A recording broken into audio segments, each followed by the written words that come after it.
the next session. Okay, although you got an idea, so what is the topic we are going to study by seeing this the particular thing. So it's exactly, you're correct. The topic what you are going to study is the topic what you are going to study is the crop production and management. Yes. So we on the whenever we are studying the new topic, we are discussing about the two characters. The one is the Buzo and the Pehli. So these two characters, these two persons, brother and sister, they went to their uncle's house during the summer vacation, and there they noticed that the items like as kupri, the sickle, flour, hoe, and these are all the some of the tools that will be used in an agricultural purpose. So, but Boozer, he doesn't know that why they'll where they'll use, in what purposes they'll use, and in which time they will use, and he has an anxiety to know all that when and where these tools it will be used. At the same time, and they also got a doubt that then how this the large population, like they know that, and we also know that the only in the living organisms, like only the plants can prepare their own food by the process of the photosynthesis. Like other organisms like as the human beings and animals, they depend on the others. For example, we the human beings obviously have to depend on either the plants or the animals. So this both they got it out how this the large population will get a large scale of the food. How it they will satisfy their hunger. Okay, and they all got a doubt. Why? Because they know that the food what we are eating is for to get an energy. By that energy and the certain tasks in our body, like as the digestion, respiration, excretion, it will be carried out by the fuel which is supplied by the food. Okay, yes. So to satisfy all these things, we need a food. Okay, that food waders will get. In case if you get from the plants, how it able to provide for the large scale of the population. Okay, to meet the demands of this the large scale, and obviously there must be the huge amount or the large amount of the food production. Okay, yes. To get this particular food in the large population, in the large scale, there must be proper management. Okay, and we should provide the good food, and all these things it has to be done in an the particular or proper way. Okay, these particular topics we are going to study in this today's lesson, that is the crop production and management. Okay children, yes. So let me start going to the introduction to this particular topic. Yes, we all know that 10,000 BC, the 10,000 BC, the early man lifestyle is a nomadic in nature. What is the meaning of the nomadic? It means it's wandering from one place to other place.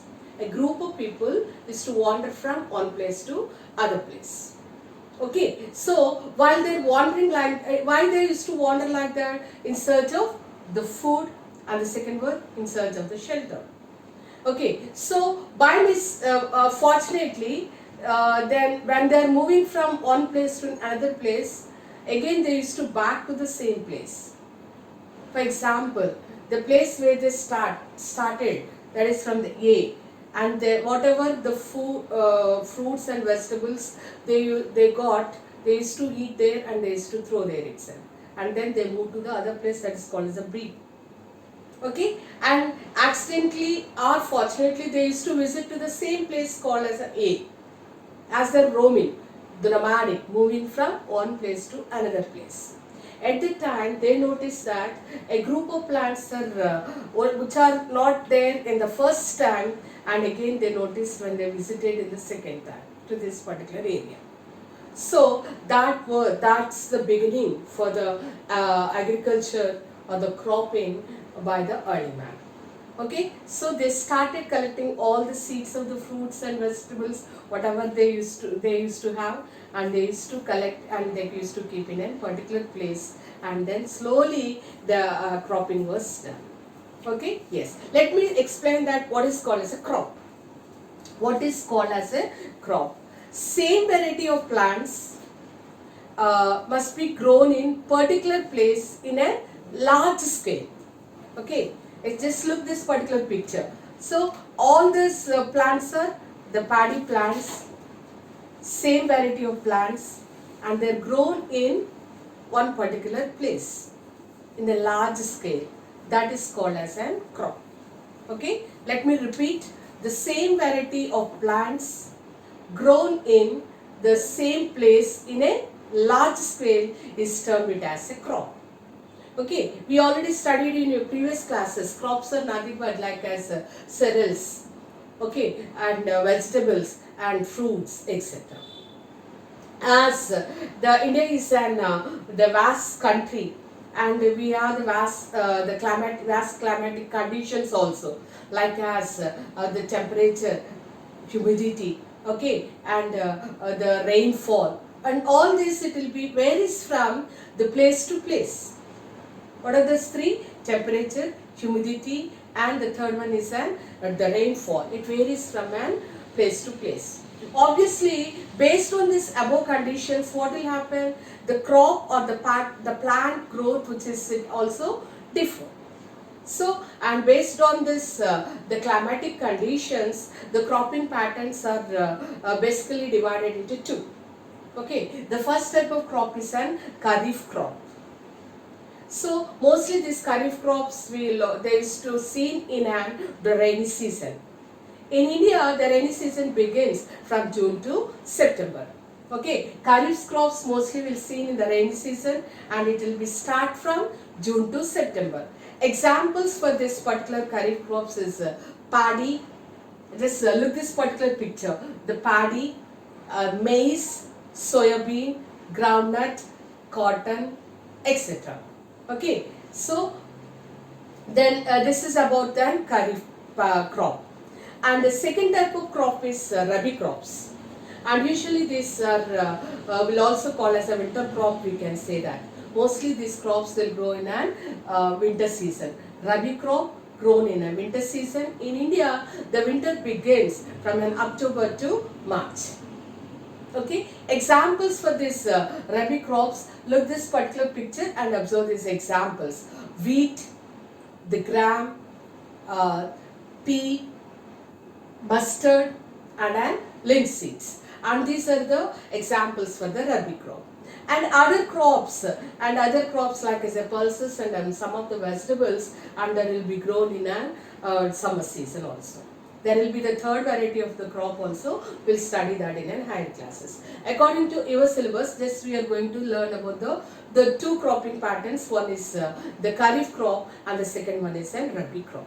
Okay, yes. So whatever the crop it is, but we have to follow certain practices, certain steps we have to follow to develop this particular the crop. Okay, yes. So the next topic what you are going to study is basic practices of a crop production. Okay, and these are we'll also call it as an agricultural practices. Usually every farmer will follow these agricultural practices. Not only the farmers, we will also see that in gardeners. The gardener also they will follow these particular practices before starting the plantation. Leave about the gardeners and farmers. If you want to do any ornamental plant in your home, what we will do? We will also follow certain the practices. Okay, and these practices they termed it as an agricultural practices. This is the basic, the common minimum the steps we have to follow to rear this the plants. Okay, yes, there are 7 agricultural practices are there. The first one is an preparation of the soil. Second is sowing, and third one is adding manure and fertilizers, and the fourth one is an irrigation, and the fifth one is protecting from weeds. Weed means here unwanted plants, protecting from weeds. Okay, and the sixth one is in harvesting. In harvesting, it will be go for the two steps: post harvest, pre-harvesting techniques, and all this first 1 to 5 comes under the pre-harvesting, and the post. The next one it will become under the post-harvesting technique. Okay, sixth one is in harvesting, and the seventh and the last one is the storage. Okay, children, these are the 7 agricultural practices will be observed by the farmers. Whenever they start the agriculture and the cropping, they will observe this particular method. Okay, today class, let me explain about the first step is the preparation of soil. Okay, yes, in a preparation of the soil, the turn and loosening it is the prime and most important practice in the preparation of the soil. Okay, yes. Now the next question is here, the why you have to loosen the soil. Okay, the first one, first one is what? Turn and loosen it. Okay, yes. When you loosen the soil, what will happen? There are the 3 benefits it will be, we will observe here. The first one is the loosened soil allows the root to be penetrate deep into the soil. Okay, yes. So whenever the root penetrates deep into the soil, and it easily breathing occurs very easily. Okay, that is the first step. And the second one is loosening soil. It is also allows the mostly the earthworms and the microorganisms grow faster. The growth of the microorganisms and the earthworms, it will be it takes place when the soil it will be loose and the porous. Okay, yes. So we all know that earthworms is the best friend to the farmer. Okay, yes. Why this the soil has to be loosened here means to grow the earthworms and the microorganisms. Microorganisms and earthworms growth depends upon the loosening soil. Okay, yes. Not only that, the third one, you know, you already studied in your previous classes. This microorganisms, what will happen means they act on the dead and decay organisms, and the dead organisms releases the nutrients back into the soil. Okay, enrichment of the soil this is. So the nutrients back into the soil, like as a water, the way, air, minerals, and all the nutrients, they'll be reached back to the soil because of the action of this microorganisms and the dead animals and the dead plants. So because of all these reasons, the soil must be must be loosened. Okay, yes. So children, that's all for today, and the next class we'll discuss on how we'll do this loosening of the soil, and what is called as a tilling and or the floughing, or the loosening or floughing, how it will be happen, that we are going to study in the next class. Okay children, let's today's class I explained the 2 topics, and what are the cropping patterns, kharif crop and the rabi crop. And we also discussed the agricultural practices of the crop production, and there are the 7 practices I said, and the first one we started, that is an preparation of the soil. Okay, yes, preparation of the soil, the method first one is what? The loosening and tilling of the soil. Okay, why you have to loosen the soil means to penetrate the roots deep into the soil, and the second one is for the growth of earthworms and the microorganisms, and the third one is for the adding of the nutrients to the soil and the minerals and the water and an air to the very free into the soil. We have to loosen it, and not only that, microorganisms will act on the dead organisms and dead plants, and the nutrients it will be reach back or add back to the soil. Okay children, so the one more point is here, whenever you loosen the soil, only the top few centimeters, the depth only we have to loosen the soil, and so the soil it will be, that one we will call as a top layer soil or the humus layer, that layer it will be fertile layer, and there the growth of this the plant it will be occurred in the firm in the beginning of this top layer, so that root easily can penetrate into the soil. Okay children, that's all for today, and so we'll meet in the next class.